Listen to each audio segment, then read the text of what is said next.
Et peu m'importe que moi je sois connu ou pas, il y a des prédicateurs qui veulent, des pasteurs, peu importe, des ministères, des apôtres. Aujourd'hui, vous savez, la renommée. On veut être connu, on veut que notre nom soit sur les affiches. On veut être connu de partout, comme les vedettes. J'ai même l'impression que des fois dans les églises, il y a des vedettes. Il y a des numéros 1, il y a des numéros 2. Dans le ciel, il n'y aura pas tout ça, mes amis. Il n'y aura qu'un numéro 1. C'est Jésus pour l'éternité qu'on adorera. Mais ici, encore une fois, c'est toujours une question de hiérarchie, de nom. On veut toujours être le plus grand, le plus fort, pour être connu, pour sortir du lot. Mais je te pose la question, est-ce que ton nom est inscrit dans le livre de vie? C'est que nos vies, ici-bas, ont une répercussion dans le ciel. Ce que tu fais sur la terre a une répercussion dans le ciel. Parce qu'il est dit là que ceux qui ne sont pas inscrits dans le livre de vie, il est dit des livres furent ouverts, d'autres livres furent ouverts.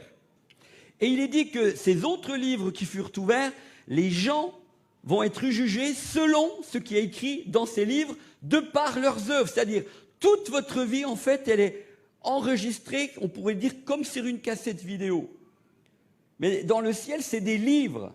Et en fait, ta vie, toi qui me regardes ce matin, toi qui connais le Seigneur, ou pas, ta vie, elle est. Tout est écrit, tout est enregistré. Et finalement, si tu n'as pas donné ta vie à Jésus quand tu étais sur la terre, si tu n'as pas voulu entrer dans ce royaume que Jésus nous propose sur la terre en devenant citoyen du ciel par une rencontre personnelle avec lui, quand tu arriveras là-haut, tu devras rendre compte pour ta vie, mes amis. Et il est dit que quand ces livres furent ouverts, et chacun fut jugé selon ce qui était écrit dans ces livres.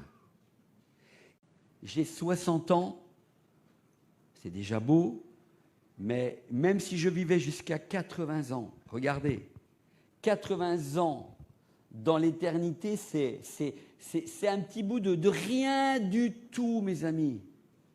Rien du tout. Et il y a des gens qui préfèrent vivre sur la terre sans penser à l'éternité. Ils veulent profiter un maximum de la vie ici-bas sans se rendre compte qu'un jour dans l'éternité, finalement, ils vont le regretter.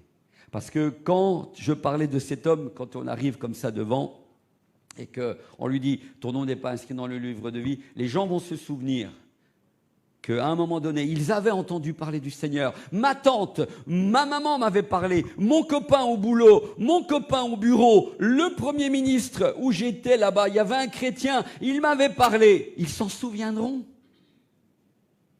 Et le texte nous dit ici que ceux qui ne seront pas trouvés inscrits dans le livre de vie, eh bien, regardez ce qu'il est dit, on le relit, hein.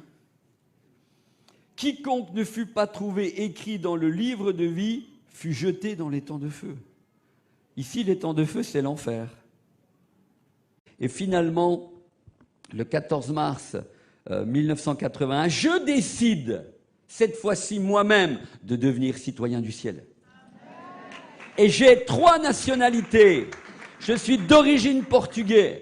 J'ai la nationalité française, mais maintenant, et c'est celle qui m'intéresse le plus, je suis devenu citoyen du ciel, et depuis ce jour, mon nom est inscrit dans le registre du ciel, dans le livre de vie en lettres rouges. Ton nom est-il connu dans le ciel? Mais c'est quoi, franchement, 70 ans, 80 ans sur la terre, c'est quoi à côté, écoutez bien, de l'éternité? L'éternité, c'est le perpétuel, présent avec Jésus dans la nouvelle Jérusalem céleste, dans la cité qu'il a préparée pour moi et pour vous, dont lui-même est l'architecte. Et moi, je me prépare à vivre pour l'éternité avec mon Seigneur et mon Sauveur dans cette nouvelle Jérusalem céleste. J'essaye, en tant que citoyen du ciel, de m'attacher aux choses d'en haut et d'aller jusqu'au bout, parce que la Bible nous dit, celui qui persévérera jusqu'au bout sera sauvé. Il ne suffit pas de suivre le Seigneur pendant 10 ans, 20 ans, et après d'abandonner la course. Non, c'est d'aller jusqu'au bout. C'est celui qui persévère jusqu'à la fin qui rentrera.